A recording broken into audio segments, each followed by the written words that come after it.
Sehingga pada pagi hari ini Allah izinkan kita untuk kembali bersama-sama hadir, duduk berkumpul di tempat yang mulia, di waktu yang mulia, di bulan yang mulia. Maka mudah-mudahan dengan segala kemuliaan tersebut tidaklah kita bangkit dari tempat duduk kita, melainkan Allah hapuskan segala dosa kita. Salawat dan salam tak lupa selalu kita sanjung sajikan kepada kekasih kita baginda Nabi besar Muhammad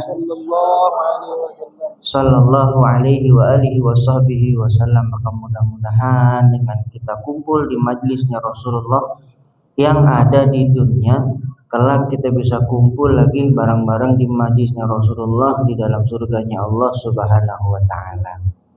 Amin ya rabbal alamin. Gimana semua kabarnya? Sakit? Sehat.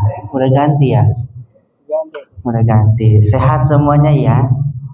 Alhamdulillah. Iya, hari Minggu mah kudu sehat. Pejuang tuh nggak boleh sakit. Sakit sih boleh, cuma jangan dirasa ya. Iya, jangan terbawa suasana. Iyalah. Tanamkan dalam hati kecil kita ketika ingin mengeluh. Jangan mengeluh. Kamu itu Superman. Kamu, ya kalau saya biasanya begitu tuh. Kamu jangan mengeluh ya. Kamu itu apa? Kamu itu apa? Bikin saya tersenyum sendiri gitu. Ini biar kata dilihat orang senyum sendiri yang nggak apa-apa. Ntar juga dia bikin status di foto ini Ustadz udah lama begitu. Ya, hari Minggu harus senang, harus bahagia karena besok hari Senin. Kenapa sih ya hari Senin tuh ya kesannya kayak horor banget? Iya, horor banget. Udah ngebayangin apa suara atasan. Suara atasan, suara mesin, suara temen yang julid, suara apalagi tuh ya. Kalau suara paket mah indah banget di kuping, asli indah itu. Cuman nggak indah di kuping suami. Ya. Zaman sekarang kan emang istri saya jarang istri itu ke mall. Ya, istri jarang ke mall. Tolong yang ini nanti dipotong yang bagian ini ya. Istri jarang banget ke mall ya, tapi ya begitu dah, namanya paket ada aja mulu datang ke rumah. Ya nggak apa-apa, nggak ada ruginya kok kita jor-joran buat istri, yang penting istri sendiri. Ya, makanya kalau udah mulai maksiat hati-hati buat para siapapun suami maupun istri. Ketika sudah mulai maksiat apalagi hianat terhadap pasangan, lihat Allah bikin nanti rezekinya seret. Allah bikin rezekinya seret. Biarin. Makanya kemarin ada tuh saya nanganin kasus. Gimana Pak Ustadz nanti kalau saya tinggalin suami, gimana nanti usaha suami kagak ada yang ngurus? Bayangin udah di KDRT. Itu nemuin saya dalam keadaan ini ada benjolan di sini. Kan pakai jilbab perempuan di sini, sampai di bawah alis dia pakai jilbab. Asli. Iya. Saya kira pitak atau gimana gitu ya. Ternyata memang di sini ada benjolan yang begitu besar yang dia tutupin. Habis digebukin sama lakinya. Jadi kalau udah ngegebuk istrinya udah nggak lihat perempuan lagi, udah sama tenaganya kayak mukul laki-laki. Begitu aja masih mikirin gimana suami nanti nggak ada yang nyiapin sarapan, nggak ada yang bantu usahanya. Ya Allah, sih gedek banget saya dengernya. Dari tadi saya udah kasih keputusan gimana begini, tapi ya ternyata itu wanita soleha masih ada di zaman sekarang. Tenang aja Bu, nanti namanya duit alhamdulillah sekarang rezekinya yang ada di suami dipindahin ke istrinya, yang suaminya dibikin syarat. Itulah akibat sudah mulai bermain-main dengan janji suci di hadapan Allah Subhanahu wa taala. Biarin aja pergi. Suami itu adalah sosok yang diberi rizki. Allah yang maha memberi rizki. Yang diberi rizki bisa saja pergi meninggalkan kita, tapi yang maha memberi rizki akan selalu bersama kita. Amin ya rabbal alamin, insyaallah. Pokoknya pagi ini hebring ini muka-mukanya pada cerah semua. Yang laki-laki, yang perempuan. Wah, jilbabnya warna-warni. Kemarin ada yang ngusul, Ustadz coba ngaji bikin dong seragam jilbab. Saya bilang bikin masalah baru sama suami itu.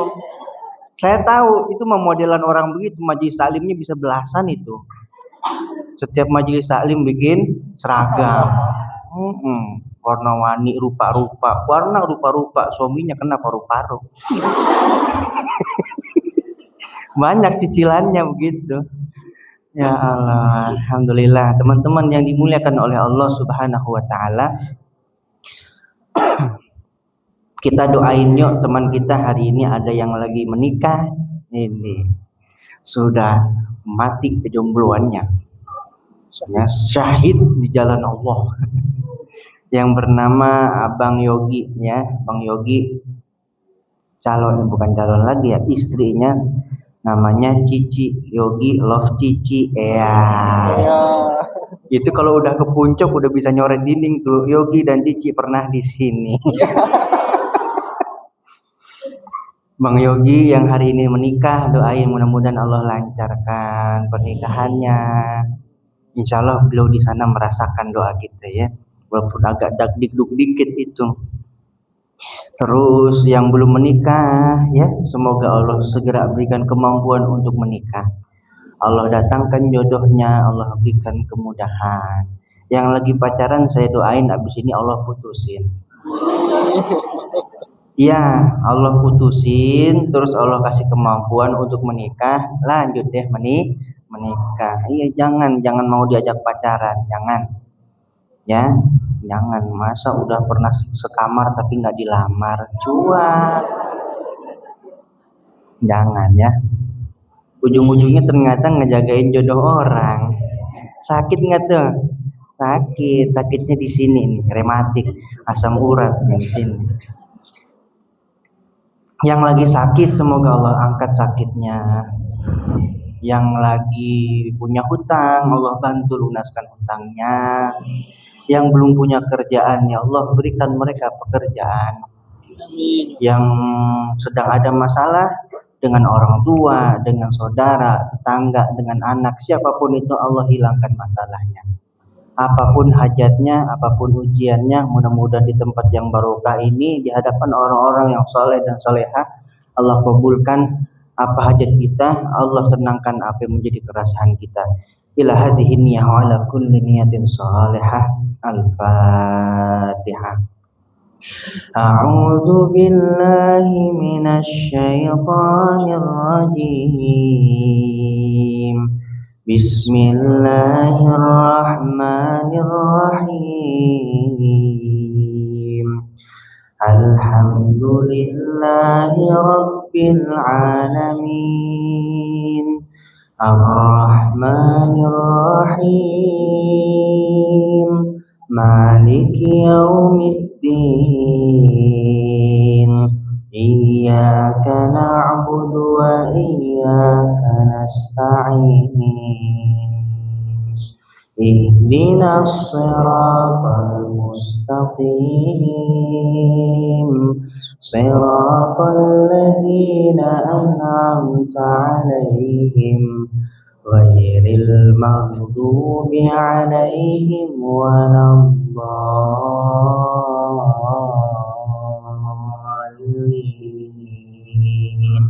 Amin. Teman-teman yang dimuliakan oleh Allah Subhanahu wa taala, berbicara tentang kajian hari ini. Kajian hari ini mejanya masih kosong.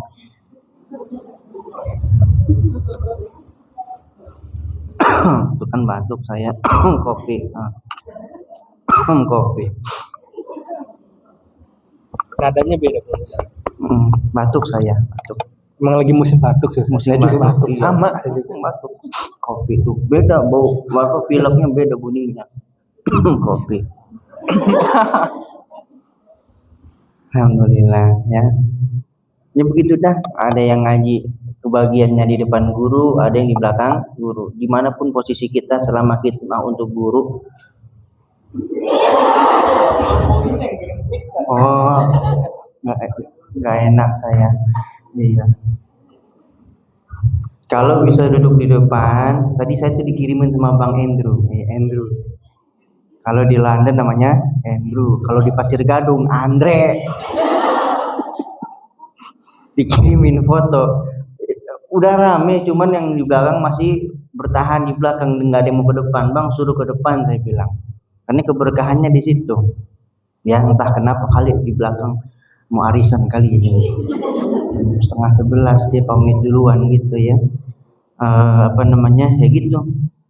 Saya bisa jadi seperti ini bukan karena saya orang soleh, orang baik, bukan. Karena kenekatan orang tua saya pada zaman itu.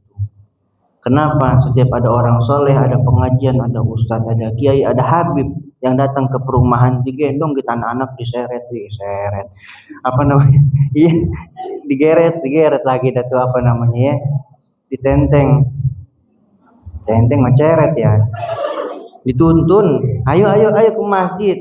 Kalau bisa mah duduk paling depan. Bahkan sebelum acara mulai nih, panitia masih pasang-pasang sound, kita disuruh datang ke masjid. Kenapa? Biar kebagian duduk di depan. Cuman kadang reseknya begitu, kita udah standby di depan, bapak-bapak, anak-anak belakang, yang belum sunat belakang. Pengen saya nunjukin, rese banget tuh.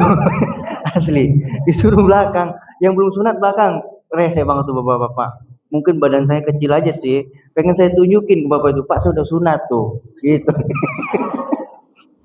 Duduk di depan. Nah itu tuh kenapa?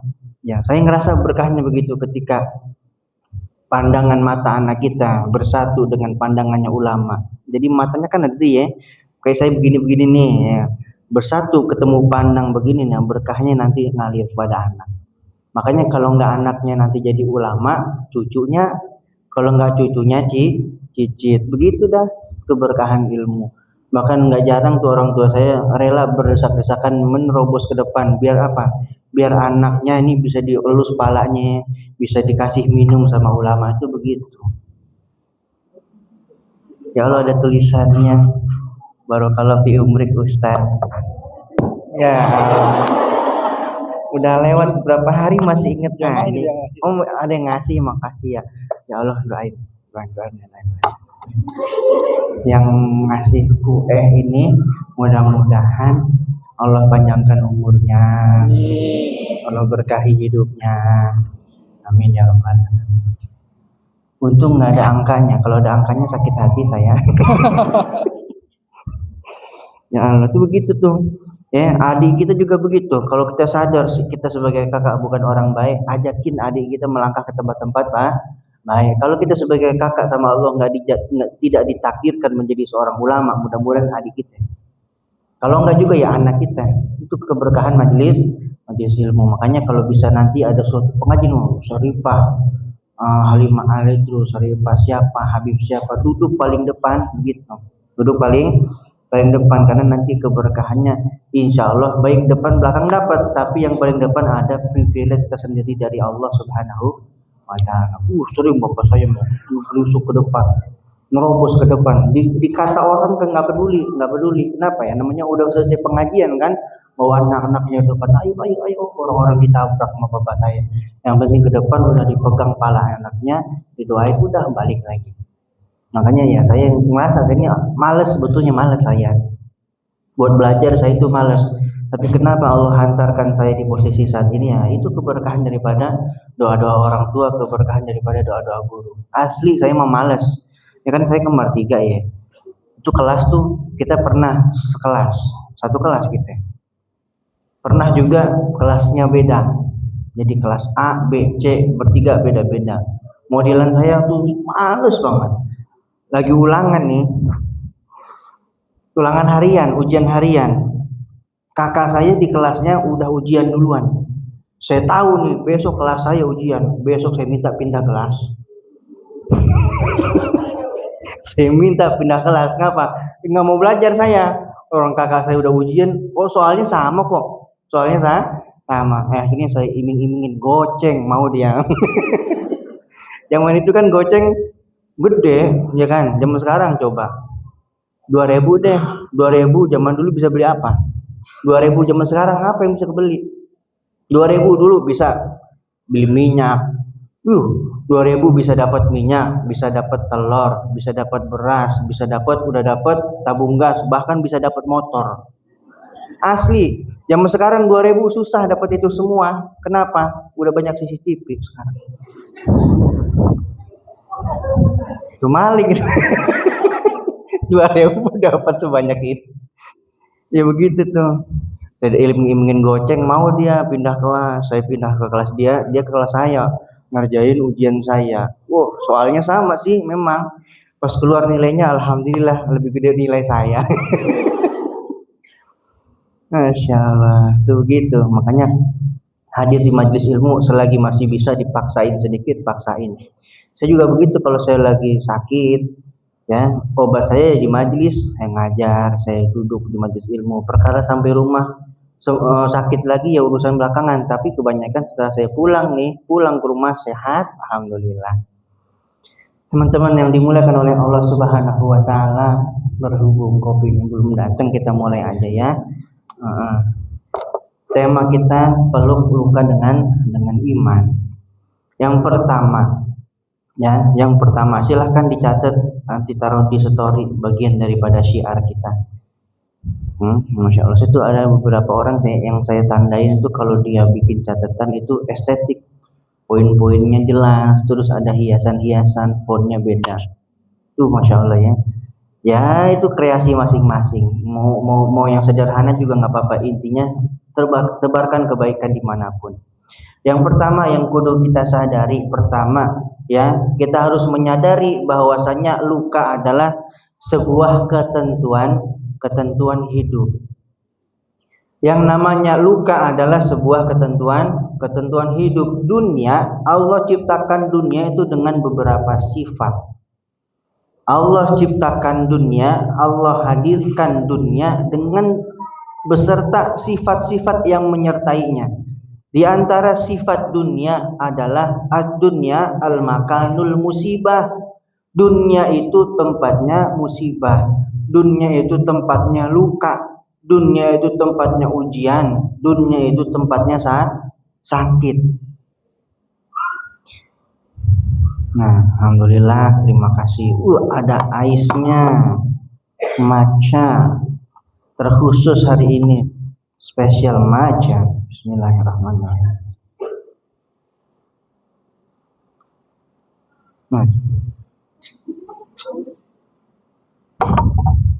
Macanya enak, tapi ada juga matcha yang nggak enak. Matcha catnya nggak biru-biru, masih abu-abu aja, padahal dia baru bikin status 2 menit yang lalu. Kalau begitu sadar, mundur Wir, mundur. Kamu bukan prioritas. Yang pertama yang harus kita sadari bahwasanya luka adalah sebuah ketentuan hidup.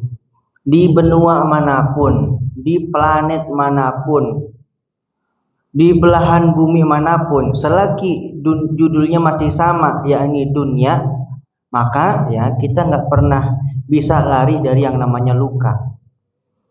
Capek di bumi, pindah mau ke Pluto atau ke Mars atau Jupiter. Coba ge sono, kalau bisa. Kalaupun bisa, ingat dimanapun tempatnya. Di Indonesia, jadi rakyat Indonesia mah Kamboja, rakyat Indonesia mah enak, sejahtera Indonesia. Iya, ada kamera soalnya. Mau ke Brunei, ini kan pertama 16.000. Di Brunei masih 6.000-an, di bawah 10.000. Pindah ke Brunei. Saya punya kenalan orang Brunei, Bang. Ya Allah, di sana pengangguran aja digaji 8 juta. Berarti penghasilan mereka kan di atas itu kan.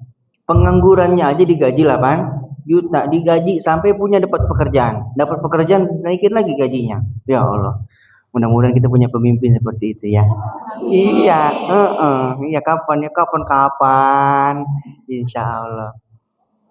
Di belahan bumi manapun, di negara manapun, di planet manapun, di selat manapun, di samudera manapun, selagi judulnya masih sama, dunia, maka kita nggak akan pernah lari dari yang namanya luka. Kenapa? Karena itu udah sepaket dengan Allah ciptakan dunia beserta dengan sifatnya.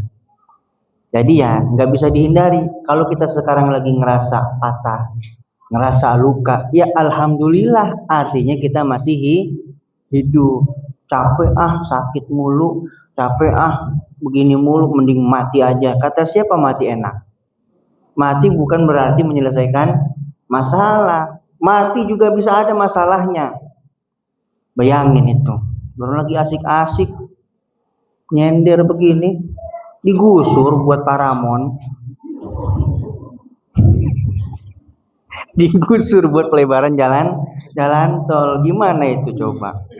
Bagi anak-anak asik begini, tanah dijual sama anak, coba digeser-geser makam orang tua. Selagi judulnya masih dunia, nggak akan pernah bisa lepas dari yang namanya luka. Saya pernah ngerupiah orang ya, FYI aja, for your information, bahwasanya hati-hati yang berpikiran untuk mengakhiri hidup, yang berpikiran untuk bunuh diri.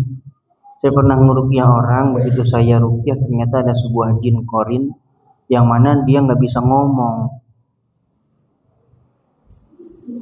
Oh, David itu agak serem juga ya. Biasanya kalau jin-jin tuh nggak bisa ngomong, biasanya dikunci sama tuh dukunnya, nggak boleh ngomong, nggak boleh ngebocorin, ya kan? Tapi ini saya lihat mulutnya kagak dikunci, tapi ternyata yang bikin dia nggak bisa ngomong di sini nih. Di lehernya ada satu ikatan yang begitu kuat banget mengikat, yang menyebabkan dia nggak bisa berbicara. Gitu aja itu tuh. Begitu saya cari tahu, ternyata maaf, dia seperti itu. Menjadi seperti itu karena beberapa puluh tahun yang lalu dia mengakhiri hidupnya dengan cara gantung diri. Makanya kalau punya masalah cerita, jangan ngedekem. Orang kalau sering ngedekem nanti punya teman dari alam lain tuh, ya begitu tuh, membisikkan kalimat-kalimat yang indah, padahal itu menjerumuskan. Ya, cerita tuh ngopi kalau laki-laki mah. Perempuan mah padangan. Iya, ngeliwet begitu. Iya, ayo siapa yang mau bawa nasi, bawa nasi. Saya mah bagian daun pisang aja, udah bawa. Kagak modal dia itu. Ya, cerita. Makanya saya selalu gasken. Kayak kemarin tuh beberapa hari yang lalu, 2 hari yang lalu, Ustadz bisa nggak kita ngopi sekarang? Gasken saya. Walaupun malam itu saya ada agenda berdua sama istri ya, agenda di luar. Saya tetap jalankan agenda berdua, saya cepatin. Setelah itu jam 9:30 saya jalan menuju titik yang dikirimin sama teman saya. Kenapa? Ketika ada agenda ngopi yang sudah terjadwal, misalnya minggu depan kita ngopi lagi. Ketika ada agenda ngopi yang terjadwal, maka di situ ada agenda yang harus diselesaikan. Tapi ketika ada agenda ngopi dadakan, di situ ada nyawa yang harus kita selamatkan. Iya, jangan biarkan gitu doang, jangan. Ada temannya curhat gitu doang, jangan gitu doang kita yang menambah beban dia.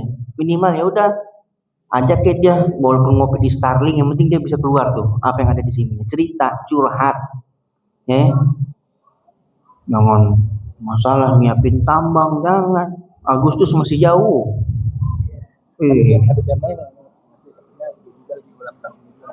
Oh, lagi ulang tahun. Hari ini ulang tahun. Hari ini umi saya yang ulang tahun juga. Buat umi saya kali ini ya. Tapi umi saya di Sukabumi. Oh, kejauhan, kata umi, buat abang aja begitu. Secepat itu ya. Secepat itu. Ya kita doain nanti ya, kita di akhir kita doa ya, Masya Allah. Sampai mana tadi? Ya, jangan kepikiran untuk mengakhiri hidup. Karena tadi tuh, ketika berkepikiran untuk mengakhiri hidup seperti itu, bukan menyelesaikan masalah, yang ada menambah masalah. Misal umur saya bating. Umur saya sekarang 17 misal. Nggak terima amat itu. Misal umur saya jangan zolim 17 ya, 21 lah. 17 itu pakai filter. 71. Jangan udah bangkotan itu. Umur saya 21 misalnya. Saya punya masalah nih. 21. Jatah umur saya sampai 61. 3, 4, 5, 6. Berarti masih ada sisa 40 tahun. Di umur 21 saya bunuh diri. Maka selama 40 tahun tadi itu ya, ruh dia nggak diterima ke sono. Lontang-lantung aja tuh. Yang ngerasain selama 40 tahun ya seperti itu. Pasang mati. Pasang mati begitu. Yang mengakhiri hidupnya dengan cara maaf, besek begini ya, besek pengajian besek beset nih. Dibeset begini, selama 40 tahun dia akan melukai dirinya. Bayangin, sesakit apa bayangin. Yang mengakhiri hidupnya dengan cara minum obat kagak karuan begitu. Selama 40 tahun dia akan merasakan sakitnya itu. Maka pikir-pikir dua kali. Orang yang mati pengen hidup kok. Di dalam Al-Quran kan orang yang mati pengen hidup, lah ini yang hidup pengen mati. Kebalik.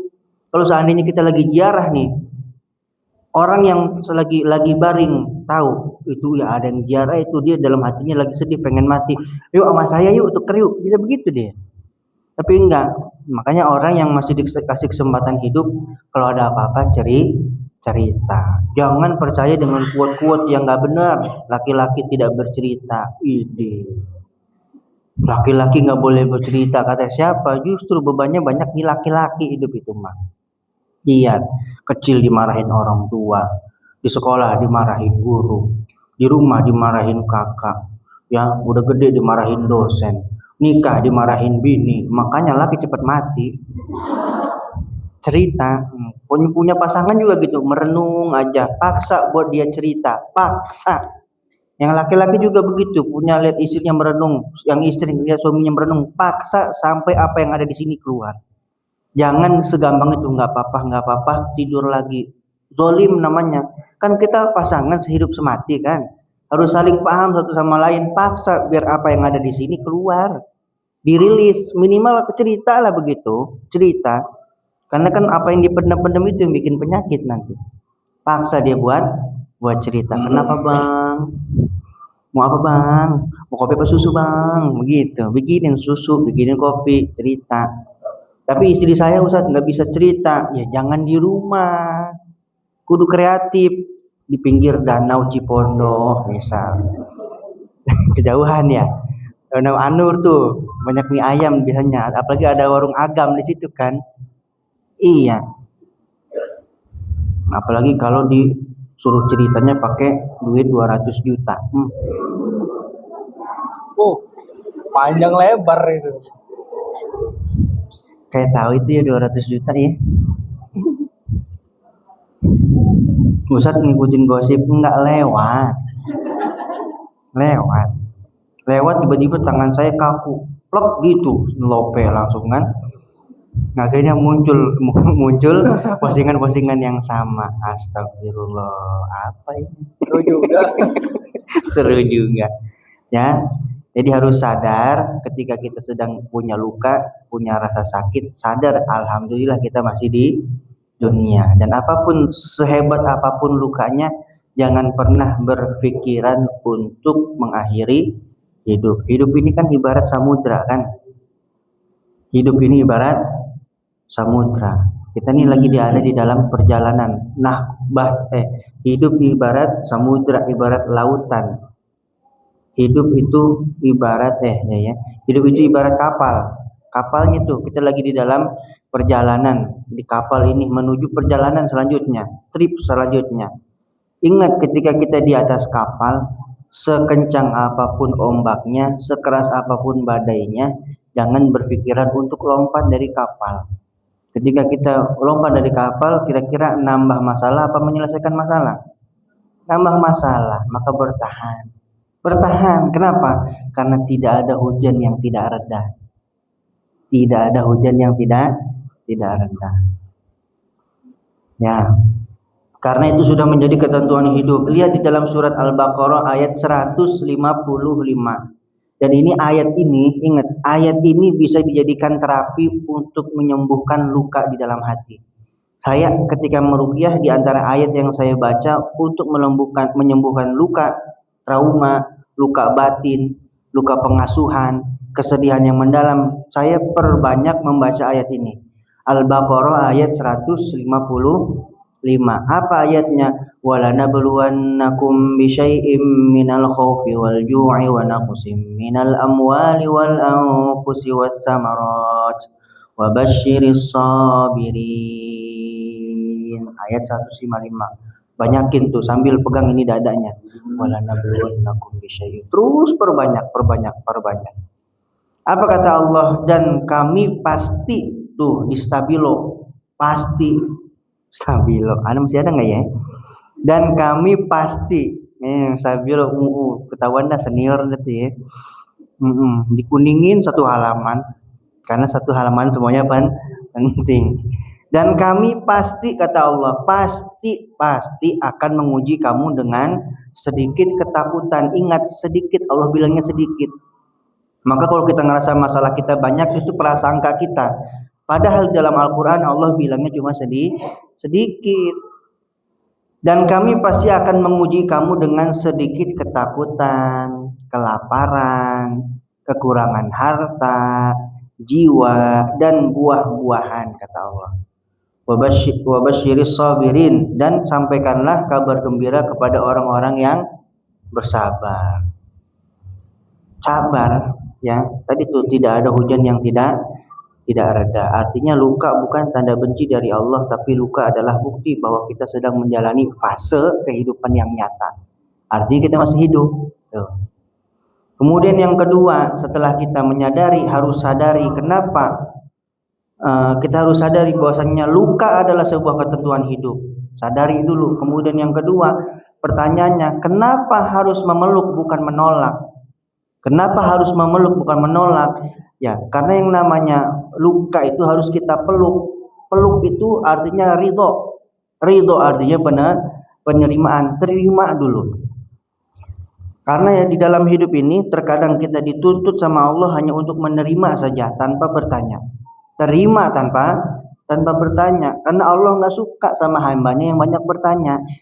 Kalau meminta boleh, Allah suka hambanya banyak meminta. Tapi kalau hamba yang banyak bertanya, Allah nggak suka. Ya, banyak minta boleh, tapi jangan banyak tanya. Coba kalau punya adik di rumah banyak nanya, gimana perasaannya? Pengen dipites kan? Iya. Nanya mulu, udah sono jajan gitu. Karena banyak nanya itulah terkadang ya. Kalau kata para guru tuh ya, Allah ngasih ya biar kita diem. Allah ngasih itu bukan karena sayang. Allah ngasih bukan karena cinta. Allah ngasih bukan karena redo. Allah kasih kita biar kita diem. Coba kalau lagi di Alfamaret, kita lagi parkir nih, nggak ada tukang parkir. Begitu pulang, ada yang narik motor kita. Yuk, kiri. Perasaan tadi kagak ada ya. Berarti emang tukang parkir itu makhluk halus. Terus dia begini aja nih, ayo gini tangannya. Kira-kira abang sama teteh ngasihnya karena cinta apa karena terpaksa? Terpaksa. Allah juga begitu. Udah jangan banyak nanya. Kalau nanya kenapa ya Allah, kenapa? Nih ya udah nih, kasih aja, kasih. Kenapa? Biar diem. Kan beda ketika Allah ngasihnya karena cinta dibanding sama tadi tuh, biar kita nggak beda. Ya, jadi kemudian yang kedua, kenapa harus memeluk bukan menolak? Ya, karena memeluk artinya redho. Karena ketika kita menolak sebuah kenyataan yang pahit, ya justru itu akan memperpanjang penderitaan fisik dan hati kita. Contoh, kita lagi sakit, disuruh minum sama dokter, disuruh minum apa namanya? Obat. Pahit nggak obat itu? Pahit, tapi ketika pahit dilepeh, minum pahit dilepeh, kira-kira cepat sembuh atau lama sakitnya? Lama sakitnya. Tapi ketika kita bisa terima rasa sakit tadi, ya, terima rasa sakit tadi, terima pahit tadi, maka yang pahit tadi akan mempercepat proses kesembuhan kita. Orang kalau sakit disuruh minum obat males, ya lama, seminggu 2 minggu. Tapi kalau ya nurut apa kata dokter, suruh minum obatnya minum, pahitnya dipaksa, telan aja telan, sembuh. Nah, luka yang kita rasakan saat ini pun begitu, jangan ditolak tapi dipeluk, terima dulu. Karena dengan penerimaan tadi akan mempercepat proses pemulihan kita. Tapi kalau kita menolak kita tolak ya, sakitnya, lukanya makin lama. Dengan penerimaan tersebut Allah Subhanahu wa taala turunkan rahmat. Dengan penerimaan tersebut Allah turunkan ampunan. Dengan penerimaan tersebut Allah berikan jalan keluar buat orang-orang hari ini yang lagi diberikan luka sama Allah, dikasih sakit sama Allah, bersyukur. Kenapa? Karena mereka hari ini adalah orang-orang yang banyak dipandang sama Allah. Hari ini Allah mandang ke saya, Bang Andre, ke teteh semua dipandang sama Allah. Tapi di masjid ini, di tempat ini, Yang paling Allah pandang secara khusus adalah mereka hari ini yang datang membawa luka. Mereka hari ini yang datang membawa sakit. Maka manfaatkan privilege tersebut yang Allah berikan. Gunakan yang untuk merayu Allah, untuk mendapatkan perhatian dari Allah. Gitu. Ya, jadi yang namanya luka harus kita peluk, jangan kita tolak. Kalau kita tolak ya lama nggak sembuh-sembuh nantinya. Kemudian yang ketiga, ya. Kemudian yang ketiga, nah, peluk dengan iman. Kenapa iman? Karena iman adalah sebagai penawar dan pengubah luka menjadi pahala. Nah, disinilah letak keindahan orang yang beriman.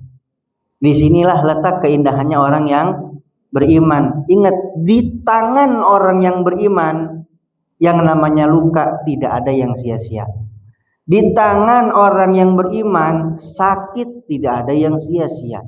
Di tangan orang yang beriman, penderitaan, kesedihan tidak ada yang sia-sia. Setiap air mata, setiap luka, setiap sakit, semua punya nilai tukar di sisi Allah Subhanahu wa Ta'ala. Punya nilai tukar di sisi Allah. Makanya kalau teman-teman lagi punya luka, lagi punya sakit, biarin. Kenapa? Punya nilai tukar di sisi Allah. Pertama, Allah jadikan itu pahala. Yang kedua, bisa teman-teman jadikan sebagai tawasul. Yang mana dengan tawasul tadi menjadi booster jalan percepatan terkabulnya doa. Ingat kan di antara doa orang yang dikabulkan sama Allah tanpa ada hijab, di antara siapa? Orang yang tersakiti, orang yang terzolimi. Makanya hati-hati, jangan gampang-gampang nyakitin orang. Ketika dia angkat tangan, maka sudah tidak ada hijab antara dia dengan Allah.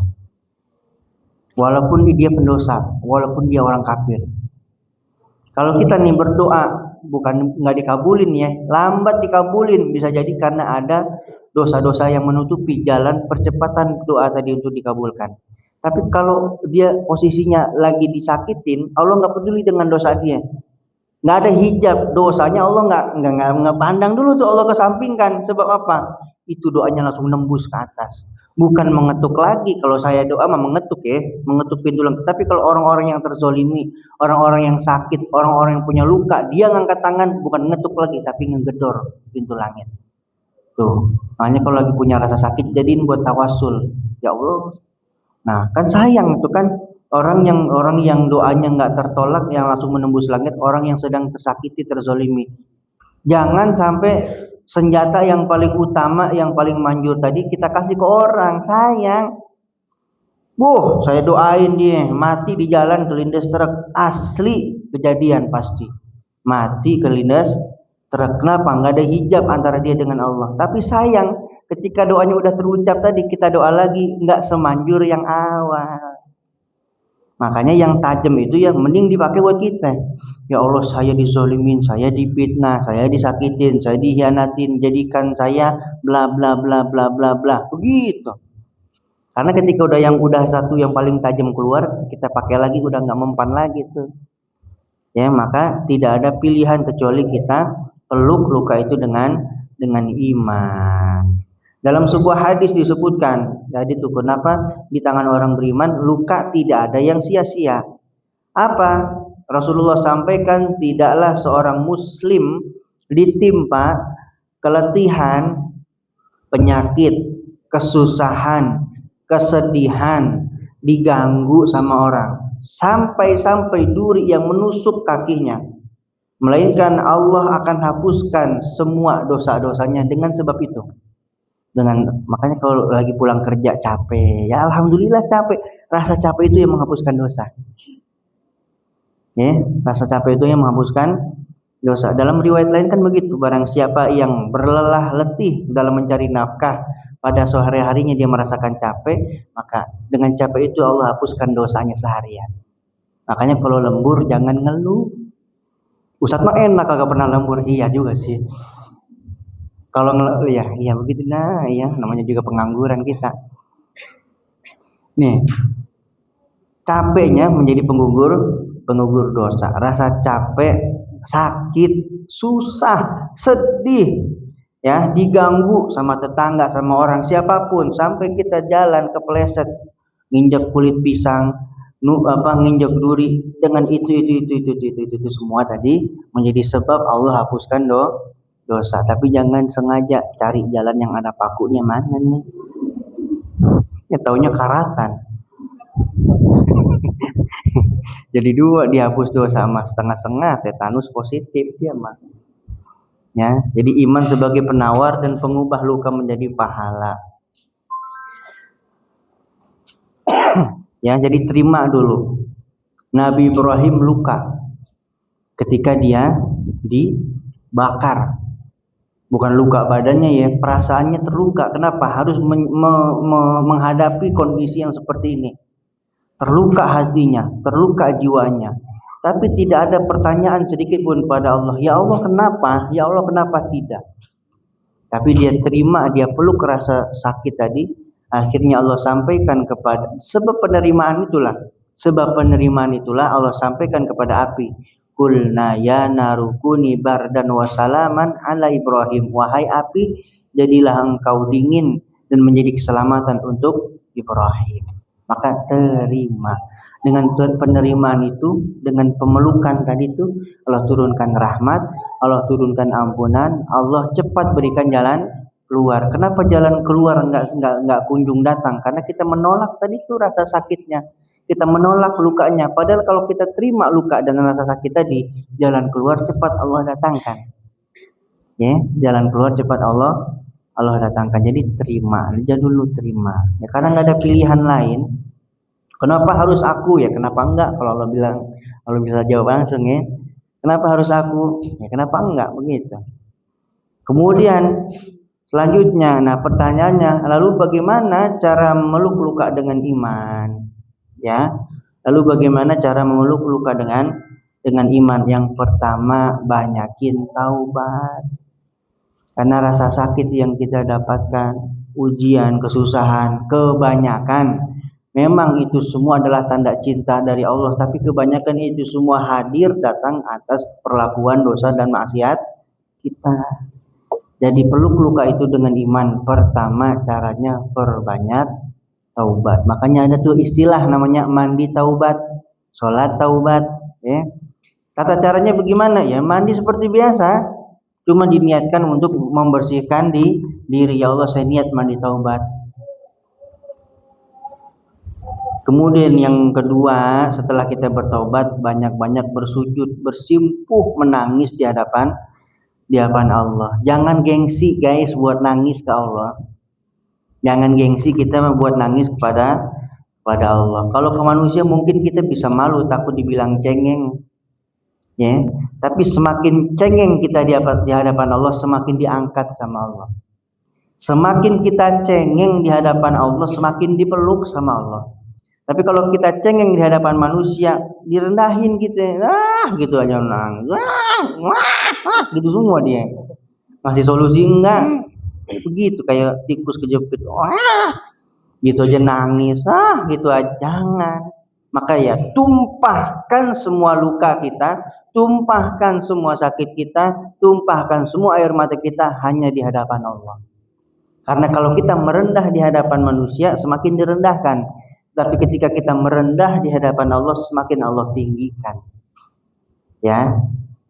Dan Allah pernah menyampaikan kepada Rasulullah sampaikan kepada kita, Innallaha yuhibbul mulihina alaih. Innallaha yuhibbul mulihina alaih. Artinya apa? Allah itu suka banget. Allah itu cinta banget kepada seorang hamba yang apabila dia berdoa dengan merintih. Dia berdoa dengan cara merintih. Benar-benar pakai perasaan. Ya Allah, saya sakit banget. Ya Allah, gimana ya Allah? Bulan depan harus bayar kontrakan. Bingung ya Allah. Ya, merintih. Nah, Allah tuh suka, dan doa dengan cara merintih, menangis tadi cepat dikabulin sama Allah. Tapi Ustaz, saya nggak bisa nangis kalau doa, pura-pura nangis. Air kopi ya. Iya, Pura-pura nangis. Ya Allah, masih belum bisa nangis juga ya. Tangisi diri kita yang tidak bisa menangis. Bisa jadi sebab tebalnya dosa kita yang menyebabkan kita susah untuk mengeluarkan air mata. Pura-pura nangis aja dulu. Kalau masih belum bisa nangis, tangisi diri kita yang tidak bisa nangis di hadapan Allah. Mustahil. Kita kalau di hadapan orang tua kan kita bisa nangis. Saking banyaknya sakit gitu ya. Masa di hadapan Allah nggak bisa? Wah, berarti ada sesuatu di situ. Di antaranya yang menyebabkan kita susah untuk menangis di hadapan Allah adalah pekatnya dosa kita. Makanya taubat, banyakin taubat. Sholat taubat kapan aja. Jangan nunggu malam, maaf ya, maksiatnya siang misal. Ntar malam sekalian sholat tahajud. Iya kalau bangun, iya kalau masih ada umur, bayangin. Habis isya diajakin nongkrong, makan bakso, keselak, mati. Belum sempat taubat. Kira-kira tempatnya di mana? Udah pasti tuh di neraka. Karena menunda-nunda taubat. Teteh abang kalau lapar sekarang, makan sekarang apa nanti malam? Makan sekarang. Lapar antara malam aja. Itu orang yang kagak punya akal. Lapar sekarang, makannya sekarang. Ya. Gerah sekarang, yang mandinya sekarang. Capek sekarang, istirahatnya sekarang. Sama, dosa sekarang, taubatnya sekarang. Jangan nanti-nanti. Tuh, ya, taubat, banyak-banyak bersujud, menangis di hadapan Allah Subhanahu wa taala. Kemudian ubah pertanyaannya. Ubah cara pandang kita. Yang tadinya bertanya, "Ya Allah, kenapa ini saya? Kenapa harus saya? Kenapa luka ini menimpa saya?" Pertanyaan seperti itu udah jangan diucapin lagi, diubah. Kenapa saya? Ubah, jangan begitu. Ubah dengan cara, "Ya Allah, apa yang sedang ingin Engkau ajarkan kepada saya? Ya Allah, hadiah apa yang sedang Engkau siapkan buat saya? Saya jadi nggak sabar nih." Beda kan? Beda kan suasana hati ketika, "Ya Allah, kenapa saya sih? Kenapa saya lagi?" Bawaannya tuh marah, bawaannya emosi, moodnya jelek. Tapi kalau ya Allah, hadiah apa yang sedang Kau siapkan ya? Ya Allah, ya saya terima dah. Saya nggak sabar nunggu apa hadiahnya. Itu begitu, ya kan? Di mana-mana kan begitu. Mendungnya pekat, hujannya deras, kilatnya keras menyambar-nyambar. Tapi setelah mendung, hujan sama kilat, ada pelangi yang Allah siapkan. Bagaimana kita bisa menghadapi pelangi kalau dengan mendungnya saja kita sudah tidak kuat? Hadapi aja dulu. Karena terkadang kenyataan tidak lebih buruk daripada apa yang kita pikirkan. Ini jeleknya pikiran itu begitu. Apalagi kalau sampai dihembuskan oleh makhluk-makhluk yang zalim. Mikirnya udah jelek, mikirnya udah berantakan. Padahal ketika hal itu terjadi sama kita, cuma segitu doang ya. Jadi takut nanti ketemu dosen, takut begini. Begitu di hadapan dosen, ternyata ya dengan kasih sayang Allah bikin dosennya lupa apa yang mau ditanyain. Bener nggak? Bisa nggak begitu? Bisa. Saya pernah ada salah sama pasangan, sama istri saya. Overthinkingnya luar biasa saya. Nggak dibukain pintu lah. Nggak bisa masuk rumah, tidur di luar ya. Tahunya begitu saya buka pintu, dia udah nunggu. "Maafin aku ya, aku juga yang salah." Kirain di pikiran kan udah jelek ya. Itu.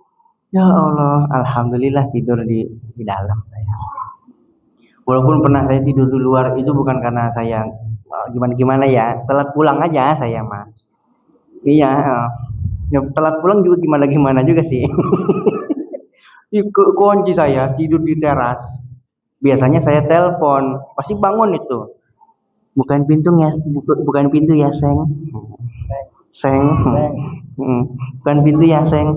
Bangun dia, bukan pintu. Tapi pernah saya, gak usah nelpon, biarin. Biar nanti subuh dia buka pintu. "Ya Allah, abang kenapa tidur di teras?" Gitu kan. Kayak Rasulullah pas tidur di teras. Harapan saya, ekspektasi begitu. Iya, saya tidur di teras.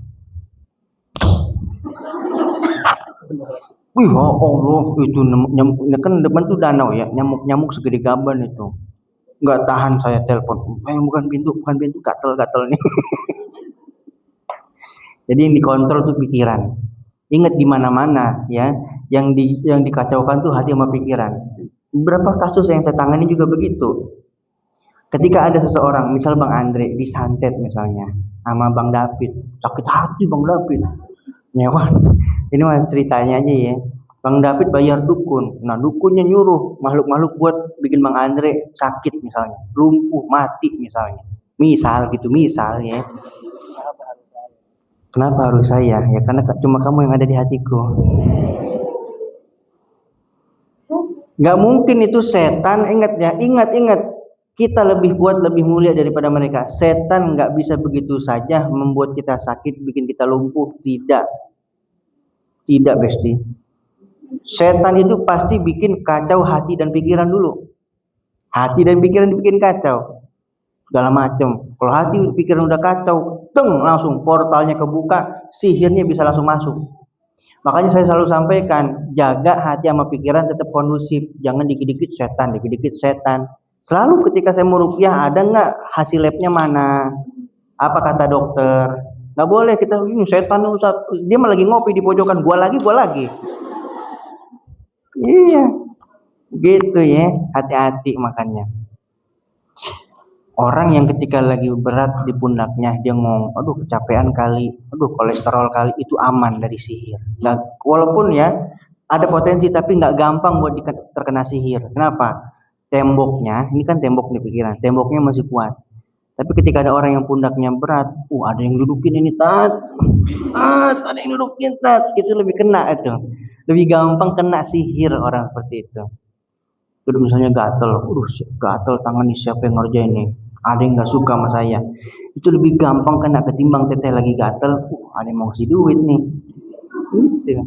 Makanya senengin hati, senengin pikiran. Jangan sampai murung, banyak pikiran yang tidak ya. Kemudian ini ada nih teman saya, dia kalau punya logika tuh nggak masuk akal ya. Akalnya kebangetan. Dia tidur, udah jelas-jelas sihir. Anaknya bayi kecil, umur berapa Bang ya? Tidur di sampingnya ada ular kobra begini. Padahal semua pintunya ketutup. Masih bilangnya Om, ada yang kebuka kali dia masuk. Padahal secara garis teritorial di situ itu menjauh dari sawah. Kemudian yang kedua, tidur satu kasur isinya belatung sampai masuk ke baju anaknya. Sebanyak itu. Bilangnya apa? Oh, mungkin ada sampah kali atau ada sisa makanan. Kalau ada sisa makanan, logikanya dia mengerambat dari dapur ke kasur ya. Di kasur doang. Nah, karena pikirannya itu susah buat ditembus, ya, nggak kena dia. Nah, memang sihir utamanya buat dia, tapi karena temboknya kuat, ya hati sama pikirannya kuat, susah. Akhirnya cari jalan lain tuh. Apa? Anaknya dibikin sakit, istrinya dibikin sakit secara bersamaan. Bayangin seorang suami yang mengurus anak dan istri yang sakit bersamaan, capeknya bagaimana, pusingnya bagaimana, coba, ya kan?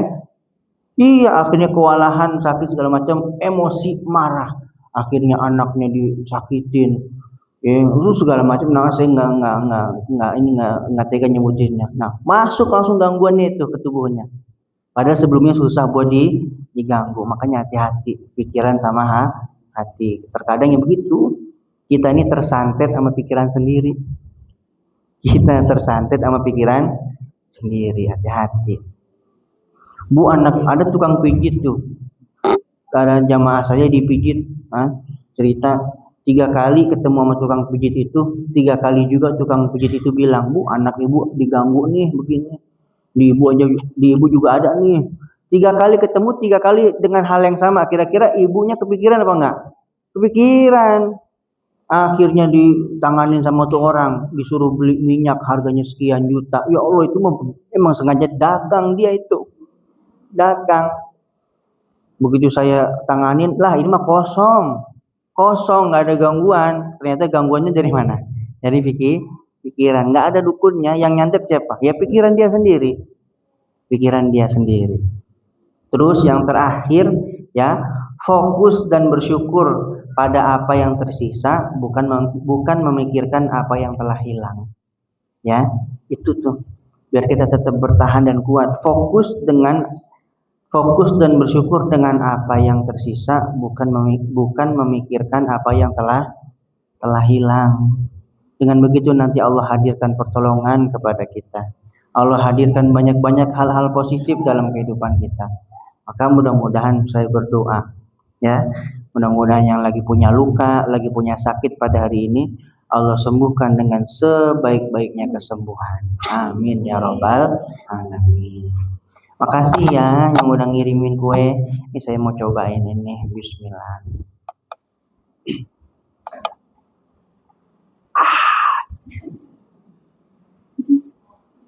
Tuh macanya enak. Tapi ada maca juga yang nggak enak. Maca jalannya sama kamu, nikahnya sama yang lain. Bismillahirrahmanirrahim. Nah ini siwak bagian daripada benteng juga guys. Siwak itu murah, 5.000, 10.000. Apalagi modelan kecil begini nggak nyampe 10 gram, nggak. Saya timbang kemarin 7 gram. Tapi yang kecil mungil ini bagian daripada benteng juga. Setan itu takut guys sama siwak. Makanya Rasulullah suruh kita siwak ketika sebelum sholat, sebelum tidur, bangun tidur. Bahkan kata Rasulullah, seandainya tidak memberatkan umatku, aku akan wajibkan mereka bersiwak sebelum sholat. Kenapa? Orang yang sholat dengan siwak pahalanya 70 kali lipat lebih baik daripada orang yang sholat tanpa siwak. Berarti kalau teman-teman sholat 2 rakaat dengan siwak, pahalanya sama ya dengan sholat teman-teman 70 rakaat. Sholat aja 2 rakaat pakai siwak. Udah gitu ngopi di sini. Teman teteh di sono bang, teman abang sama teteh di sono nunggang-nungging 70 rakaat. Sama pahalanya. Sama pahalanya. Gitu. Berarti orang yang sholat zuhur dengan siwak pahalanya lebih banyak, dikali lipatkan 70 kali pahala sholat zuhur. Ya di mana belinya, di mana aja, di marketplace banyak sekarang. Atau kalau di Masjid At-Taqwa ini tiap hari ada, kalau mau zuhuran di sono ada tuh ya, di depan pagarnya jualan siwak. Ya, jualan siwak. Sebut aja nama saya di sono. Insya Allah tetap bayar. Tapi jangan lupa ini dilembutin dulu tuh, jadi serabut kayak sikat gigi. Tuh, tutorialnya ada di YouTube. Jangan saking semangatnya beli siwak buka langsung pakai, jangan. Masih datar. Sakit kena gusi. Pernah jadi makmum ya, imamnya pakai siwak, kan ada mic begini. Dia siwak kan klotak klotok. Kalau saya salah saya samperin, kenalan. Saya lihat siwaknya di sini. Oh, masih datar. Belum diasah begini. Saya ajarin caranya, alhamdulillah. Ini jadi kayak serabut nih guys. Tutorialnya ada di YouTube ya. Dan secara medis juga ini bagus. Ada zat-zat tertentu yang bisa menghilangkan bakteri. Gitu guys. Coba aja guys, ya. Orang kalau kesurupan kasih siwak. Kasih ke mulut dia. Ngamuk dia.